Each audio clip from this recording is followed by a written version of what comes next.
방금 한 장짜리 나눠드렸죠. 이게 교재를 만들어 드리고 나니까 이 소득세는 상당히 복잡해고요. 이 법률 조문도 많습니다. 한 500개 조문됩니다. 그래서 세법 중에 제일 부피가 많은 건데, 그래서 쭉 공부하다 보면 어디가 어딘지 여러분들 헷갈린단 말이죠. 그래서 이 강의하고자 하는 목차를 갑자기 만들어서 지금 나눠드렸어요. 이 목차를 들고 이 대목 얘기하는구나. 이렇게 해서 줄거리를 따져갈 수 있어요. 그래서 이 목차를 드렸으니까 이걸 참고해서 쭉 봐나가시면 된다는 얘기고, 또 한 장 넘깁시다. 종합소득세 맨 먼저. 그러면 소득세 편 중에 크게 나누면 두 가지예요. 하나는 종합소득세, 하나는 여러분 궁금해하시는 양도소득세. 두 개로 나눠져 있습니다. 근데 종합소득세는 제가 간단히 얘기합니다. 왜냐하면 여기 와서 보니까 이 종합소득세에 관심 있는 게 아니고 대부분 양도소득세, 상속증여세에 관심이 있어요.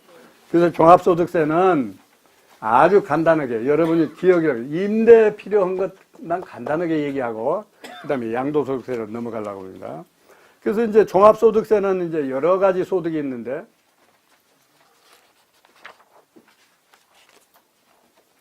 먼저 1페이지라고 나와 있는 맨 밑에 거기 보면 소득세 체계가 어떻게 되어 있나는 걸 먼저 봤습니다. 얇은 거 있고 두꺼운 거 있는데요. 소득세 체계라고 이렇게 1번, 페이지가 1번이라고 나와 있네요, 여러분. 소득세 체계도, 그러니까 여기는 종합소득세, 양도소득세 할 거 없이 소득세법이라는 법률 체계가 어떻게 되어 있느냐, 요걸 먼저 보고 넘어가려고 한 거예요. 그래서 크게 나누면 몇 가지 소득이 있어요? 종합소득, 밑으로 내려가면 퇴직소득, 양도소득 세 가지가 있습니다. 이 세 가지 소득을 소득세법이라는 하나의 법률에 묶어놨어요. 그래서 퇴직소득 같은 걸 제가 얘기하려고는 안 하지만은 우리나라 소득세법 체계는 이렇게 세 가지 소득으로 분류해서 과세한다. 이건 정도만 아시라고 해서 세 개로 나눠져 있고, 그 다음에 맨 위에 있는 종합소득은 글자 그대로 그러면 종합을 한다는 얘기죠. 무슨 소득을 종합을 하느냐. 거기 보면 6가지 소득을 종합해서 과세 단위를 하나의 단위로 과세한다 그런 얘기예요. 소득은 6가지인데 이걸 합쳐가지고 과세는 하나로 묶어서 과세한다. 이게 종합소득입니다. 그리고 맨 먼저 보면 이자 소득, 그 다음에 배당. 근데 이제 이자와 배당 두 개를 합쳐서 보통 우리가 금융소득이라고 많이 하죠. 금융소득은 연간 2천만 원이 안 되면 종합을 안 합니다. 그렇죠? 그 괄호 있죠? 이자 배당 합쳐서 2천만 원이 안 되면 그것은 종합을 해서 과세 안 한다. 그러면 아주 과세를 안 하는 건 아닙니다. 종합을 안 한다는 것 뿐이에요. 그러면 어떻게 과세합니까? 종합을 안 하면? 종합 반대가 뭐예요?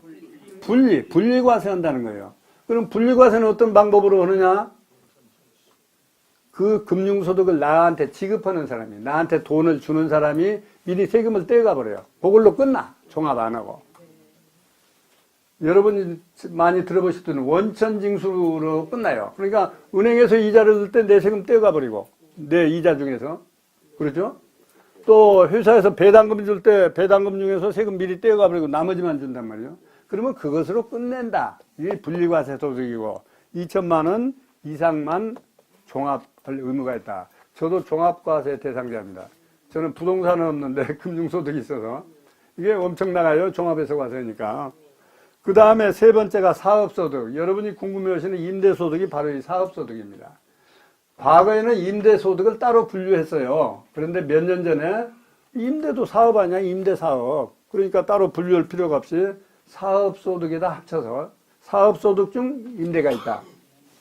그래서 이제 이 세법 중에 제일 복잡한 것은 이 사업소득입니다. 사업소득이고 이게 제일 어렵고 세금도 많고 이게 사업소득이에요. 근데 여러분은 주로 임대 관심이 있으니까 임대만 얘기하려고 합니다. 그 다음에 근로소득이 있고 연금 받는 사람 연금소득이 있고 기타소득이 있고, 기타소득은 뭐냐면 기타라고 한 게 막연하죠. 여러분 제일 알고 싶게 하면 기타소득이라는 건 일시적인 소득, 우연히 어쩌다가 생긴 거, 이걸 기타소득이라고 그래요. 그러니까 어쩌다가 생긴 걸 세법에다 다 규정할 수가 없으니까 기타 그래가지고 우연히 생겼다든지 일시적으로 생겼다, 이건 다 기타소득이다. 여러분 매매 계약하다 계약이 해제되어서 계약금 떼먹어버리죠. 그런 것들이 기타 소득이에요. 어쩌다 있는 것이 자주 있는 거 아니잖아요. 기타 소득. 그래서 보니까 재밌는 얘기가 계약하다 계약이 서로 안 맞아가지고 해약하면 그러면 위약한 사람이 그 계약금을 떼게 돼 있죠. 근데 결국 해약이 돼서 계약금 안 주겠다 하면 거기 또 쌈나더라고. 분명히 계약서에 그렇게 써주는데 그거 떼려고 하니까 아까우니까 또 싸워. 기타 소득입니다. 그러니까 어떤 사람은 계약하다가 수틀리면 나 그러면 세무서에다 투세해버리란다. 당신 계약금 받은 것 때문에. 그러면 그 사람 기타 소득으로 세금 내야 되거든요. 이게 기타 소득입니다. 그 다음에 퇴직 소득은 말할 것도 없이 직장에서 퇴직하면 퇴직 소득. 양도소득, 이게 이제 이익거리가 이번에 많아서 주로 양도소득 편에서 시간을 많이 할애하려고 합니다. 또 넘어갑시다. 이제 종합소득세입니다. 이 종합소득세도 아까 말씀드리다시피 여기서는 아주 간단한 것만 얘기하려고 합니다. 그런데 이 사업소득, 임대도 사업이라고 그랬으니까 사업소득 금액은 어떻게 계산하느냐. 그래서 여러분이 지금부터 주의해야 될 것은 이 수입이라고 하는 개념하고 수입, 소득이라고 하는 건 다르거든요. 근데 이걸 혼돈해서 써요, 다. 혼돈해서. 너 1년에 소득이 얼마냐? 이러기도 하고, 너 1년에 수입이 얼마냐? 그러기도 하죠. 응? 혼돈해서 다 일반적으로는.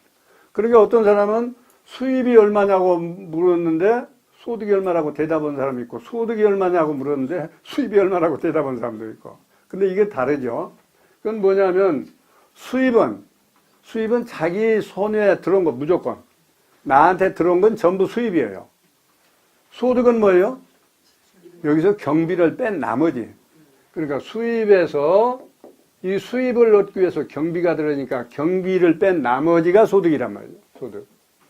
이걸 대부분 혼동해서 씁니다. 기자들도 막 혼동해서 쓰고. 뭐 얼마 이상 뭐 이번에 과세한다고. 근데 뭐 어떤 때는 수입을 기준하고 어떤 때는 이 소득을 기준하고. 정확하게는 소득을 기준해야 맞는 거죠. 그래서 여러분도 여기서 지금 총 수입 금액에서 필요 경비를 뺀다 그랬죠? 이게 소득이에요. 이게 소득. 사업 소득. 그래서 요새 새로운 논쟁이 생겼어요. 교회 다니시는 분들 11조 내야 된다고 그러죠? 11조가 수입 금액의 10분의 1이냐, 이 소득 금액의 10분의 1이냐. 어떤 사람은 수입의 10분의 1 낸다고 그러더라고요. 착한 신자들. 어떤 사람은, 아니, 그거 아니지 않느냐. 요거에 10분의 1 내야지. 근데 이것도 아무도 알 수 없죠. 자기만 아는 것이 여기서 지금. 그래가지고 재밌는 얘가 국세청장을 지내신 분이 있어요. 그분이 국세청장을 할 적에 저는 이제 세무사에 이사를 했는데 이렇게 합동 재밌는 저녁 시간이 있었어요. 그분도 교회 다니시는 분이에요. 이 얘기가 마침 되었어요. 청장님은 요거에 10분의 1 냅니까? 요거 10분의 1 냅니까? 그러니까 나도 잘 모르겠다고 그래요. 하여튼 이게 소득금입니다. 그 다음에 그래서 이제 여러분 임대에서는 이제 문제는 이 경비, 수입에서 경비를 빼고 나니까 소득이 상당히 많이 나기도 하고 안 나기도 하고 그런데 문제는 이제 여러분들 대개 얘기하면 아니 임대한 데서 경비가 날 게 뭐 있느냐 이렇게 얘기하는 사람들 많이 있어요. 또 실제로 그렇기도 하고요. 그래서 그러면 이제 뭐가 좌우합니까? 임대료는 뭐 함부로 늘리고 줄일 수가 없는 거고 조금 요령을 쓴다면 경비를 얼마나 늘리느냐. 경비가 올라가면 소득은 줄어들고 경비가 줄어들면 소득은 올라가고 그런 거 아닙니까? 그러니까 경비가 얼마나 나느냐 한 건데 그럼 임대하는데 경비가 무슨 경비가 나느냐 이런 얘기인데 큰 빌딩들 있죠? 큰 회사 보면 경비가 많이 나요. 그래가지고 결손도 많이 나요. 1년간 임대했더니 손해났다. 그걸 이제 세무서에서는 잘 안 믿으려고 그래요. 심지어는 조사 나와가지고 아니 임대하는데 무슨 손실이 나느냐 말도 아니지 않느냐 이래요. 근데 와서 실제 다 조사해보니까 경비가 많이 나거든요. 이게 공간 비어 있는 데가 많이 있는 데는 그냥 금방 결손 나요. 그 많은 인건비 뭐 전기료 뭐 다 하면 금방 결손 나요. 그래서 이제 보통 여기서 제일 조금 실무적으로 좀 한다면 이 감가상각비라고 하는 게 있어요. 여러분 아시겠지만은 자기가 취득할 때 건물 가액이 있죠. 그러니까 이 건물 짓는데 10억 들었다. 이 건물 건설회사에다 10억 주고 맡겼었다. 그러면 10억이라고 하는 게 있죠. 예를 들어서 이 10억을 수년으로 나눠서 비용으로 털어가요. 처음에 건물을 질 때는 비용이 안 돼요. 그냥 건물이란 자산에 올렸다가 이 건물은 앞으로 30년 지탱하는 건물이다. 그걸 이제 내용연수라고 그럽니다. 견딜려자 얼마쯤 견디는 거냐. 가령 30년 견디는 건물이다. 그러면 이 10억을 30년간 계속 비용으로 쪼개서 넣어요. 계속. 그래서 이 큰 건물회사는 이 감가상각비 이거 가지고 경비를 안 쓰면 다른 거 별로 쓸 게 없어. 근데 여러분한테 이제 애로가 뭐냐면 보니까 그러면 나는 옛날에 지금 뭐 얼마에 그때 지었는지도 모르겠고 증거도 없고 장부도 그동안에 안 했고 그래가지고 그러면 얼마로 이걸 장부에다 올릴 거냐 이게 문제된단 말이죠. 그러면 어때요?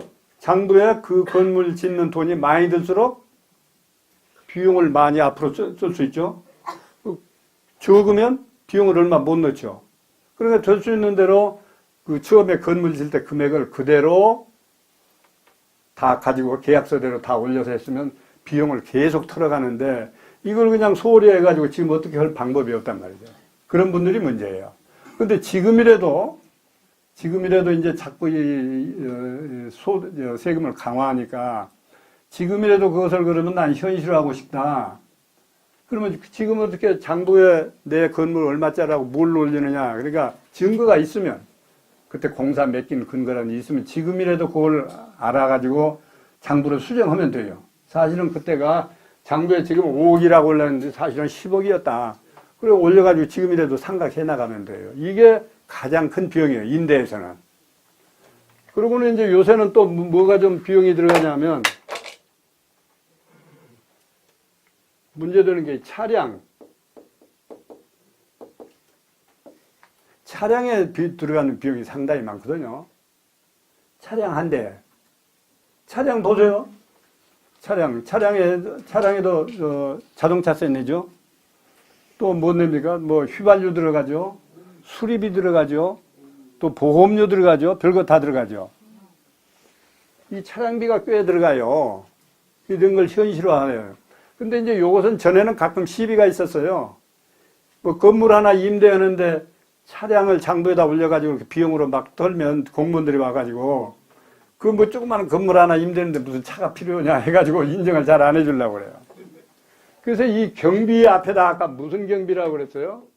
필요 경비라고 그랬죠. 필요한 경비. 그러니까 불필요한 경비는 인정 안 해준다는 게 반대로. 근데 요새는 거의 다 인정해줘요. 왜냐하면 옛날에는 차 있는 사람은 벌써 부자다 이런 생각이 앞섰잖아요. 그런데 요새는 새 사는 사람도 차 가지고 다니는데 뭐 그렇죠. 전 국민이 다 차 있는데 그것을 뭐 사치스럽다 해서 비용 인정 안 해주면 안 되니까 요새는 별말 없이 다 인정해줘요. 그리고 이 차량에도 역시 감가상각이 있죠. 가령 내가 찬사 1억짜리다. 그러면 1억, 근데 이 차가 5년 쓰는 차다. 내용연수가. 그러면 1년에 2천만 원씩 비용으로 넣어준단 말이에요. 그 다음에 세 번째로 주로 많은 것이 좀 접대비. 이것도 시비는 있는 겁니다. 건물 임대하는데 무슨 접대가 그렇게 필요하냐. 그래서 여러분 청첩장 갖고 많이 돌아다니죠. 부의금 이런 것도 모으면 상당히 돼요. 그러니까 얼마나 열심히 비용을 다 모으느냐 하는 거예요. 이 차량비 중에도 보면 심지어 유료도로 통과할 때 뭡니까? 통행료. 그런 것도 저는 1,000원짜리도 다 모아요. 그냥 포켓에다 넣으면 어디로 가니까 패스포드에다 딱 넣어요. 꼭 화폐처럼.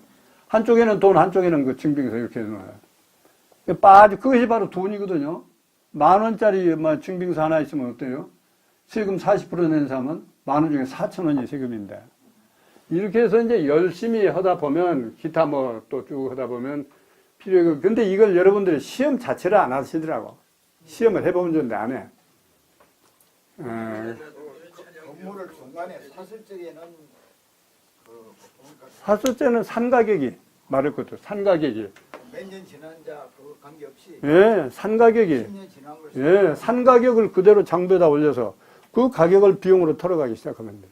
땅값이 포함되어 있지 않습니까? 아니, 그러니까 구분해야 돼요. 땅은 감가되는 게 아니잖아요. 감가가 아니라 거꾸로 증가되죠. 올라가죠. 그러니까 땅은 빼고 건물만 얘기해요, 건물. 예. 그러니까 그러면 땅, 건물 구분 안 하고 그냥 얼마에 샀다. 그런 사람은 어떻게 할 거냐. 그걸 구분해야 돼요. 그 이 중에 10억 중에 땅값이 얼마고 건물값이 얼마다. 또 구분하는 방법이 있어요. 그렇게 해가지고 건물만 이렇게 하면 됩니다. 그럼 내용연수는 신건물에서 이미 지나간 대수를 빼고 나머지만 중간에 샀을 때 예, 그 이제 중고품 샀을 때 또 내용연수 계산하는 방식이 있긴 있어요. 그러나 일단 그렇게 계산한다 이렇게 보시면 됩니다.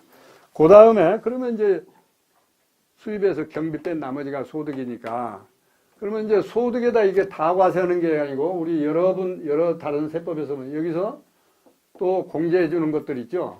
또 뭐 공제해 준다. 그러고 나면 뭐라고 그랬어요? 과세 표준이 나온다. 그렇죠? 다른 세법에서 다 이런 순서대로 하죠.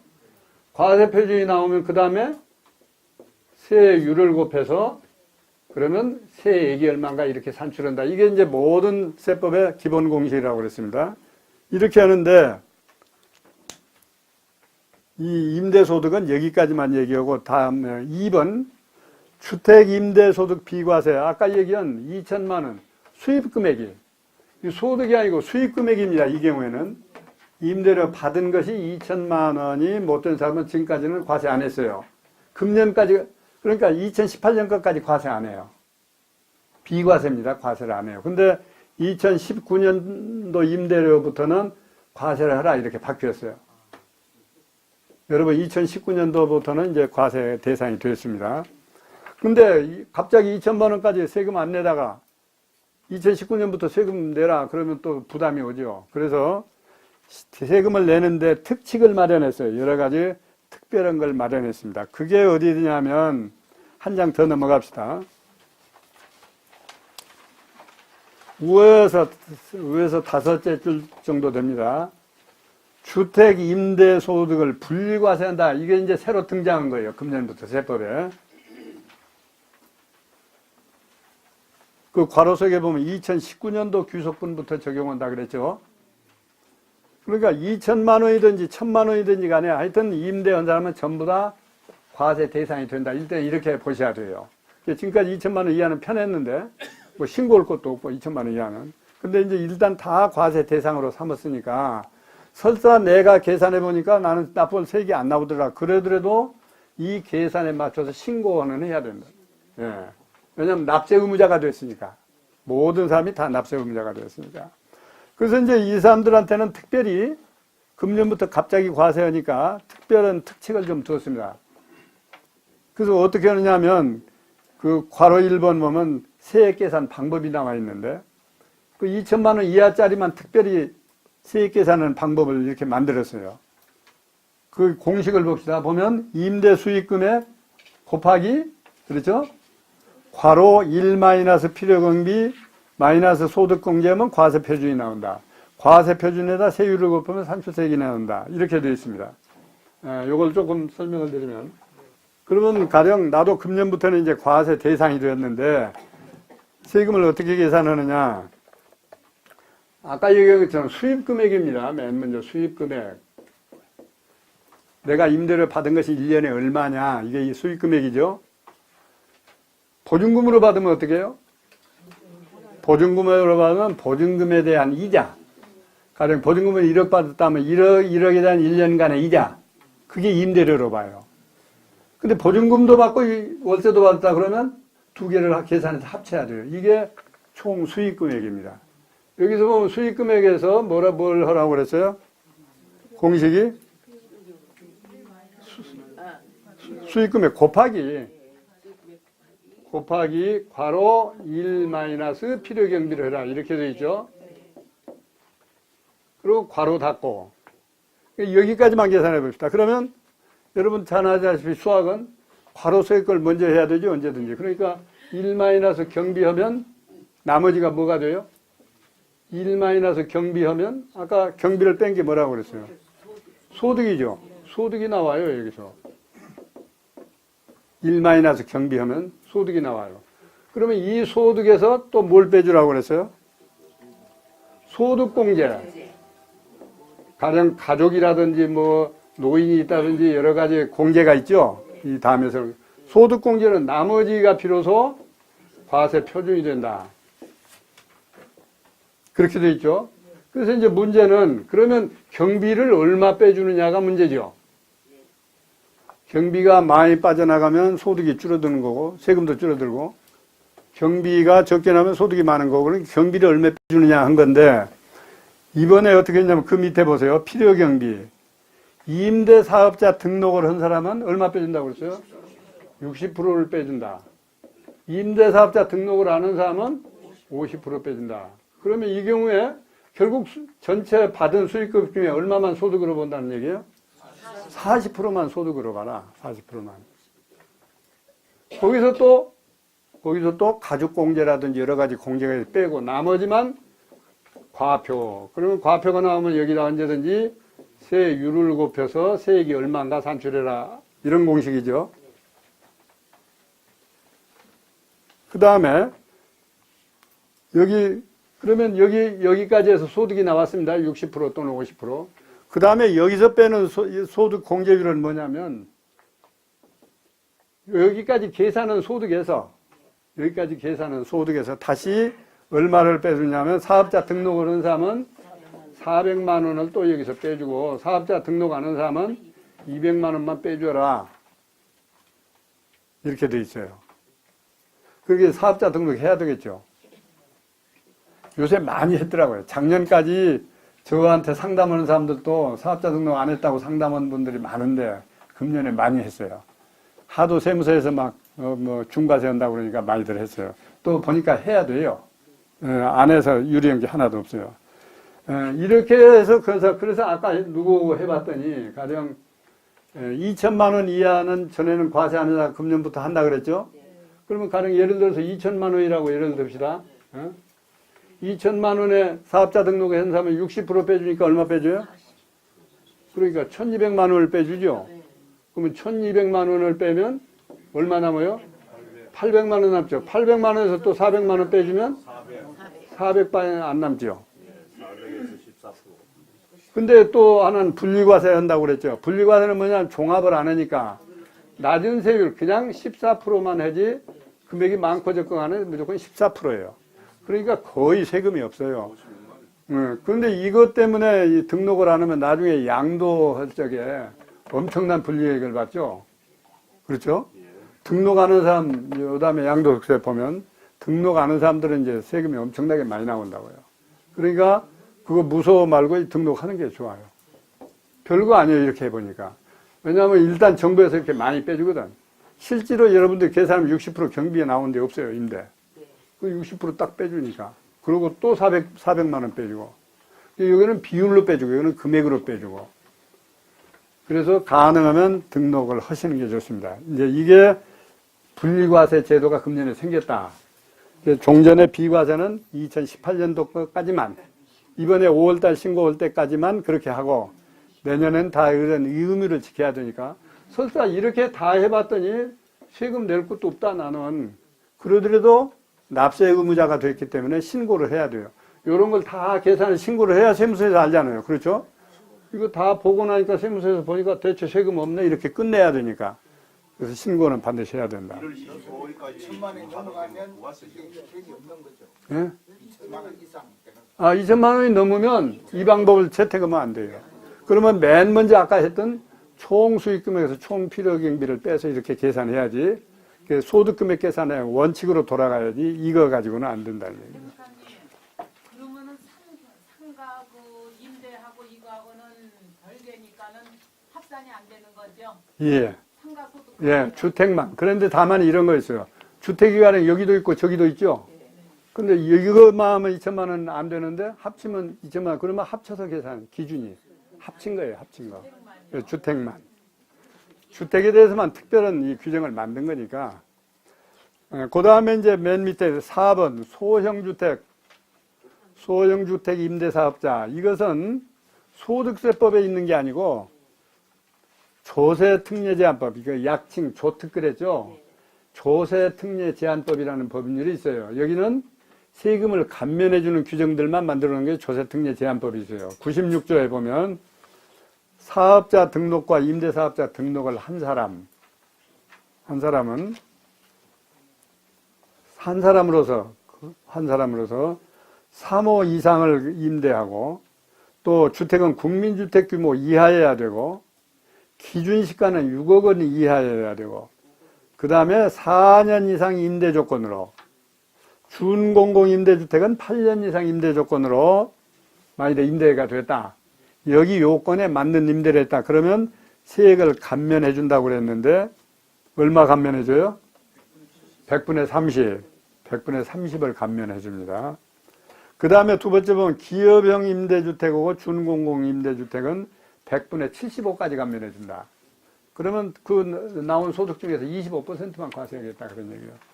그러면 여기 기업형은 뭐고 준공공 임대주택은 뭐냐 이런 개념이 다 다른데 요 개념은 세법에 있는 게 아니고 뭐든 주택법, 뭐 건축법 이런 데가 있어요. 그래서 이렇게 그 정리해 놓은 것이 있어서 요 다음에 오시면 그거 나눠 드릴 거예요. 거기 보면 우리 집은 여기에 해당되는 거야. 우리 집은 여기에 해당되는구나. 그걸 봐서 해야 돼요. 여기 1년만 하는 거죠. 네? 일몰되죠 나중에. 그러니까 이것은 조세특례 제한법이라는 법률에 보면 모든 규정마다 이거는 언제까지다 하는 게 들어있어요. 기한이. 그러면 이제 그 기한이 되면 감면이 없어지는 거예요. 근데 더 앞으로 감면할 필요가 있다고 하면 연장해요. 그래서 어떤 법률은 몇십 년 동안 연장하는 게 있어요. 그 지나면 한 번 더 연장하자. 그래서 국회에서는 맨날 그것 때문에 싸우죠. 그거 더 연장해주지 말아라. 더 연장하자 그래서 싸우죠. 그러니까 이것은 지금 현재 만들어진 것이 이 규정이고 또 연장하면 또 이대로 더 가는 거고. 여기까지 이제 설명을 하고 한 장 더 넘어가시면 이게 붙어 있죠. 무슨 표가 하나 붙어 있죠. 그러면 이제 임대주택은 이렇게 설명이 되어 있습니다. 임대주택. 또 특히 이것은 2천만 원 이하 분리과세하는 것만 지금 설명을 했습니다. 지금 넘어가서 이 표가 있는 것은 부동산 임대업인데, 예. 예? 관리비? 무슨 관리비요? 수입금액 계산할 때, 관리비도 받죠? 그런데 그건 그렇게 해요. 가령 계약서에 분명히 월세는 얼마고, 또 관리비는 얼마다. 이렇게 해서 그 계약서대로 받는단 말이죠. 관리비가. 그럴 때는 관리비는 수익금액에 안 들어가요. 자기가 먹는 거 아니잖아요. 실제 관세 안 들어가는데 대부분은 어떤 경우냐면 계약서에 그렇게 써놓고 월 얼마로 받아버려 합쳐서. 그러면 그것도 다 수입으로 봐요. 관리비까지. 작년까지는 아니는데요. 해무 회계사무실에서 올해 신고를 하려니까 관리비도 같이 넣으라고. 그러니까 원칙은 그거 아니에요. 원칙은 그러니까 관리비하고 뚜렷이 구분되어 있다. 또 관리비 따로 받고 임대료 받아요. 저 정확하게 하는 사람들은 그 관리비는 남은 거 잠시 받았다가 보관만 했다 도로 나가는 거잖아요. 그 수입으로 안 봅니다. 근데 보통 경우는 그렇게 안 하고 명분은 관리비도 받는다고 있는데 섞어져 있어서 이게 어느 것인지 모를 때는 그때는 그냥 전부 합쳐서 수입으로 봐요. 그렇죠. 집 한 채를 집 한 채. 임대는 집. 그 다음에 넘어가시면 무슨 표가 하나 있죠. 이건 뭐냐면, 아까 여러 번 설명했지만은, 그 수입 금액에서 경비를 뺀 게 소득이라 그랬는데, 경비 합쳐봐도 얼마 안 나온다. 그래서 소득이 너무 많이 나온다. 그런 경우에, 또 가령 어떤 사람은 장부도 안 해서 실제 경비가 얼마 났는지도 알 수가 없다. 그런 경우 있죠. 임대료 받은 건 정확한데 경비가 얼마 났는지 모른다. 본인이 기록도 안 하고 세무서에 제시도 안 하니까. 그런 사람을 위해서 여기 만든 게 이 표예요. 그렇다면 필요 경비를 안 빼줄 수는 없고 정부가 이 율을 정해가지고 요 정도 빼주겠다. 뭐 그런 게 이 표입니다. 그러니까 어떤 요 별표로 여기 하나 이렇게 돼요. 그러니까 이건 어떤 경우냐면 자기가 계산을 해봐서 아까 내가 시험을 한번 하라고 그랬죠. 전부 이렇게 한번 모아 봐가지고 아 나는 이렇게 다 기록을 해서 실직 경비를 공개받는 것이 유리하다. 그러면 그렇게 하시고 그렇게 해봤자 경비가 얼마 안 올라와서 이게 별로 실익이 없다. 그러면 정부가 정해준 경비를 털고 하라는 얘기예요. 근데 이것도 상당해요.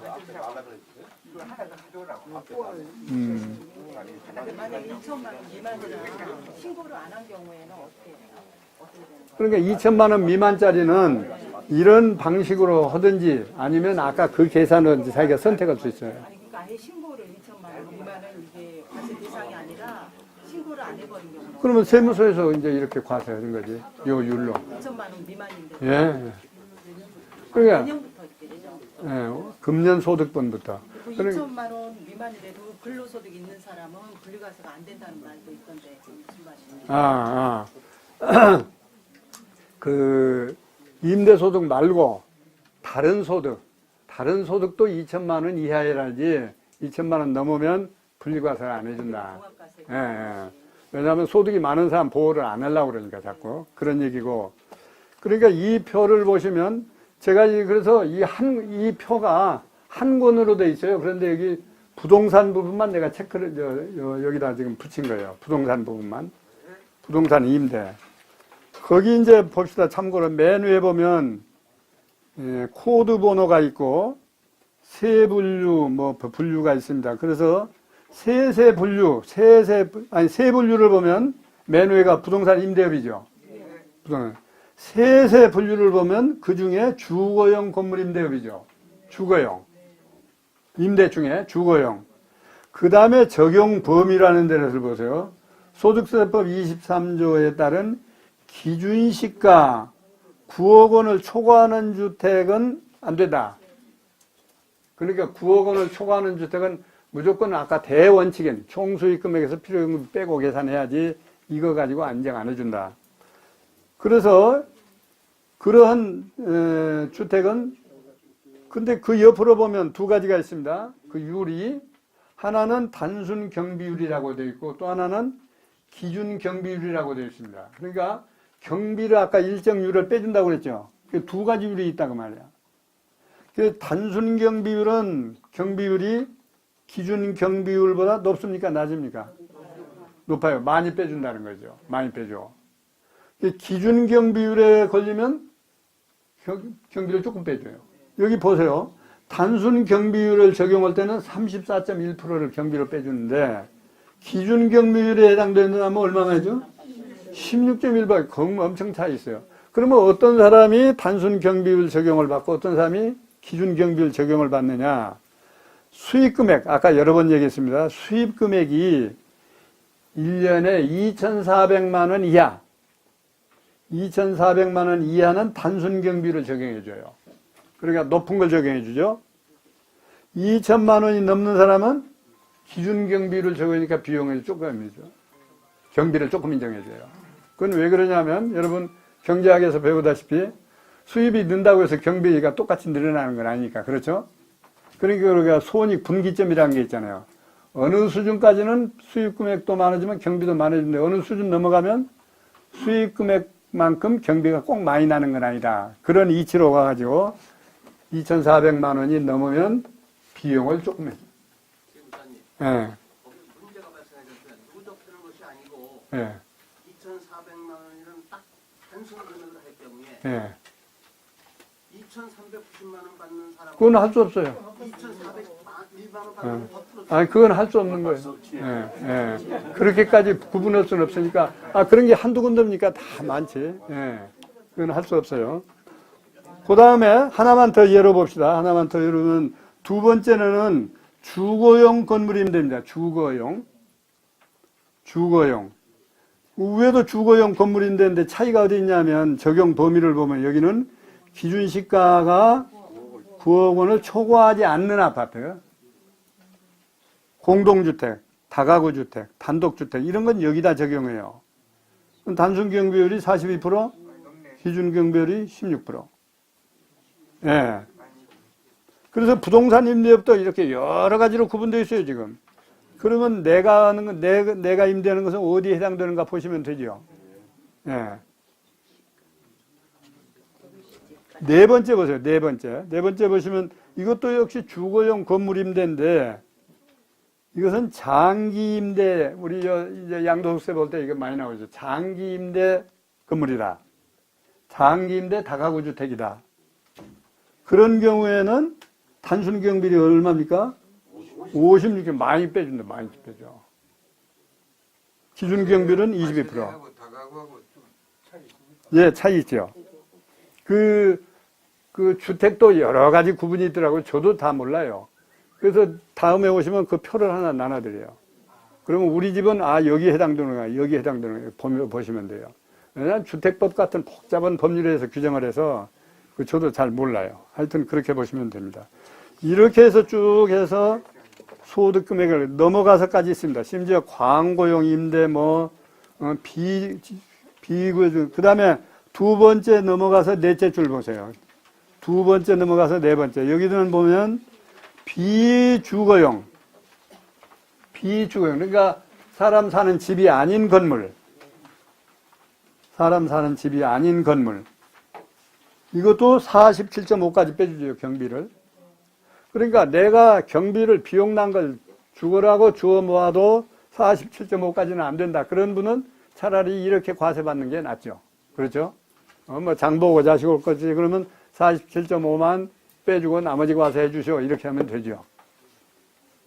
근데 여기 보면 자기 땅이라고 그래요. 자기 땅에 있는 건물일 적에 이만큼 해주고 또 밑으로 보면 그 다음번에는 건물은 내 것인데 나무 땅에다, 타인 땅에다 건물을 지어가지고 한다. 이때는 역시 58% 많이 해주죠.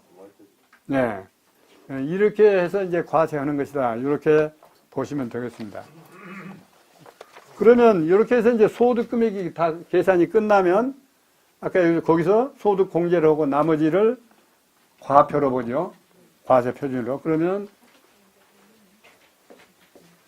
과세 표준이 나오면 여기다가 세율을 곱하면 언제든지 세액이 얼마인가가 산출된다. 그렇죠? 근데 세율 구조가 무슨 세율로 구조로 되어 있다고요? 초과 누진 세율로 되어 있다고 그랬죠? 상속세도 그렇죠? 상속세는 몇 단계였어요? 5단계. 증여세는? 그것도 5단계. 근데 여기는 7단계로 되어 있어, 세율이. 7단계. 그러면 최하는 과세 표준이 1,200만 원일 때 6%. 그러니까 최하는 아주 적습니다. 6%만 내요. 근데 이것도 안 내는 사람이 많아요. 그건 뭐 탈세했다는 얘기가 아니고 소득이 적어서. 그 다음에 최고로 가면 얼마냐면 5억 이상. 5억 초과. 얼마입니까? 5억이 초과되면 42%까지. 근데 이것만 보시면 안 돼요. 여기 지방소득세가 따라와요. 옛날 주민세라고 하는 거. 요 세율의 10%예요. 그러면 6%까지면 여기 0.6을 더해서 6.6이 되는 거죠. 실제 본인이 부담하는 것은. 그렇죠? 42% 같으면 여기 4.2를 더하니까 얼마가 돼요? 46.2. 거의 반을 세금으로 가져간다는 얘기죠. 이렇게 돼 있어요. 그래서 전에도 얘기했지만은 이런 것을 우리는 초과 이런 세율을 초과 누진 세율이라고 그랬죠. 초과 누진 세율이다. 근데 이것은 상당히 합리적인 세율 제도예요. 그러니까 이런 겁니다. 뭐 거기까지 여러분 안 알아셔도 되지만은 일정한 이제 수입이 있고 소득이 있습니다. 소득이 있는데 가령 어떤 사람은 소득이 요만큼밖에 안 돼요. 그러면 여기서 10% 내는 거 하고 10% 내고 나면 90%가 세금 낸 나머지를 우리는 가처분 소득이라고, 가처분 소득. 자기가 이렇게 저렇게 할 수 있는 가처분 소득이라고 합니다. 나머지를. 그럼 무슨 얘기냐면, 세금 내고 나머지는 내가 구워 먹든지 삶아 먹든지 내가 마음대로 하는 수 있는 소득이다. 뭐 예금할 수도 있고. 그런데 똑같은데 금액, 이건 이제 이 사람은 소득이 훨씬 크죠? 여기서 10%를 내더라도 가처분 소득은 얼마입니까, 여기는? 금액으로 따지면, 율로 볼 때는 10%씩 떼어가지만은, 나머지 가처분 소득은 이거에 비해서 이것은 엄청나게 많죠. 가처분 소득이 많단 말이에요. 그러니까 이렇게 똑같이 과세하는 건 불합리하다. 똑같이 과세하는 것을 우리는 비례세라고 그래요. 같은 비례로 한다. 근데 비례세는 이것은 불합리하다. 그래서 소득이 많을수록 세율을 이렇게 차츰 높여서 가처분 소득이 크게 차이가 안 나게 하는 게 이게 초과누진 세율 제도예요. 고루 살자 그거죠, 고루. 많은 사람 세금 좀 더 내고 막 10% 내도 많이 남는데 더 내야 될 거 아니냐. 이렇게 돼요. 그러니까 상속세, 증여세, 종합소득세, 다 양도소득세 똑같아요. 세율은 양도소득세 똑같습니다. 그래서 여기다는 좀 기록을 한 거예요. 양도소득세 때 더 찾아보려고. 예, 그래서 요새도 이제 정치적으로도 이게 요새 맨날 싸우고 뭐 많이 하잖아요. 많다 적다 뭐 많이 싸우는데, 그러게 이제 좀 진보적인 생각을 하는 사람들은 자꾸 나누자, 분배를 좀 더 하자 그거 하는 쪽이고, 또 좀 보수적인 사람은 그거 싫다, 왜 그렇게 자꾸 나눠 먹자고 하느냐 이런 얘기. 그래서 어떤 분은 이렇게 봤어요.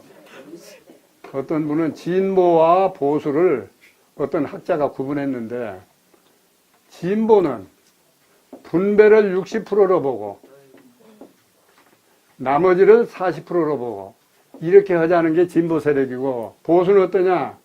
분배를 40%고 나머지를 요 비율 차이다 그거예요. 진보와 보수 차이가. 이때문에 맨날 싸우는 거죠. 그래서 이렇게 하려면 어떻게 해야 돼요? 아까 이런 초과 누진 세율을 적용해서 세금을 많이 가지고 가처분 소득을 줄이자 이런 게예요. 그래서 이제 이런 것을 또 어떤 학자는 무슨 이론이라고 했냐면, 이런 제도가 항아리 이론이다. 그런 얘기죠. 항아리 이론. 그건 무슨 얘기냐면, 가령 항아리가 이렇게 있단 말이죠. 항아리. 내가 그림을 잘못 그립니다. 내가 저 학교 다닐 때도 국어는 잘했는데 그림을 잘못 그려요. 옛날 통신표에 보면 갑을병정 이렇게 매겼죠. 우리 다닐 때. 근데 다른 것은 갑을 맞는데 미술하고 체육만 을 맞아요. 잘못 그린다. 하여튼 이런 항아리 이론이에요. 그러면 항아리라는 게 되게 이렇게 생겼죠. 그러면 똑같이 3등분을 한다고요. 그 높이는 이거나 이 높이나 다 같은데, 그렇죠? 넓이는 어디가 제일 커요? 가운데 또막 이게 제일 크단 말이에요. 가운데 또막. 이게 바로 중산층이 사는 데다. 그러니까 중산층이 넓어야 좋다. 중산층이 많아야 좋다는 얘기는 이런 얘기예요. 가령 공산주의 국가는 뭐 똑같이 나눠 먹는다고 그러죠. 근데 똑같이 나눠 먹으려다 공산주의 다 망했잖아요. 안 돼요. 해보니까 안 돼. 공산주의 조상이 어딥니까? 러시아잖아요. 그 혁명까지 했는데 다 망해서 손들었잖아요. 그리고 또 하나는 아무리 부지런히 일하고 저축을 하고 아무리 하라고 해도 가난한 놈은 역시 가난하다 그 말이야. 도와줘봤자 맨날 가난해. 그러니까 요것은 아무리 뭐 세금으로 이렇게 분배해봤자 부자는 부자대로 남아있는 법이니까 놔두고, 또 가난한 놈도 아무리 도와봤자 그 평생 가난하고, 그러니까 요것들은 숫자는 적으니까 빼버리고 나머지가 많으면 되지 않느냐. 그 중간에 사는 사람. 이게 중산층 이론. 그래서 어떤 사람이 이걸 항아리 이론이라 그랬거든요. 그럼 이렇게 하려면 어떻게 하느냐. 아까 초과 누진 세율을 정해놔요. 이 세율을 적용해서 세금을 좀 많이 가져가고 이렇게 하자. 이런 초과 누진 세율 구조로 되어 있습니다. 이제 그 다음에 이제 양도소득세인데, 양도소득세 다음 시간에 제가 이렇게 지금 계획하고 있습니다. 다음 주부터 세 번 양도소득세를 하면 양도소득세까지 금년 강의를 끝낼 수 있을 것 같아요. 그 세 번째는 다 못하면 내가 2시간, 3시간 할 테니까. 그래서 금년 말로 딱 지우고 내년에 다시 처음부터 다시 강의를 시작할까 이렇게 계획하고 있습니다.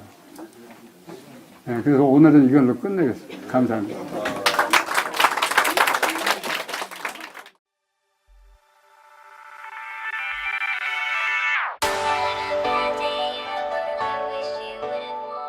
강남구 논현동에 위치한 대지면적 약 75평, 연면적 약 200평의 수익형 부동산 개발 사례입니다. 인지도 있는 브랜드와 연계하여 임차인이 선호하는 최상의 공간을 만들어갑니다. 소호 사무실을 계획하여 수익률을 극대화하였습니다. 1층 필로티를 활용한 편리한 주차, 풀옵션 주거 공간과 독립된 옥상 정원, 전용 면적 5평에서 7평대까지 고급 임대주택의 수익 극대화가 되도록 가구와 자재를 선별하였습니다. 풀옵션으로 전자제품, 가구류와 집기류가 모두 포함되도록 계획하였습니다. 매각 시 자산가치가 높을 건축물로 디자인하였습니다.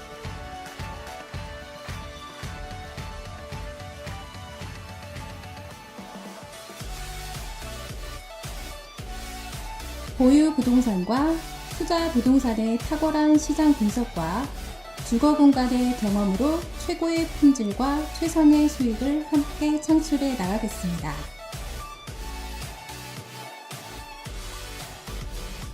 책임, 위탁, 전소, 일반 관리 등 건물주 취향에 따라 선택 가능합니다.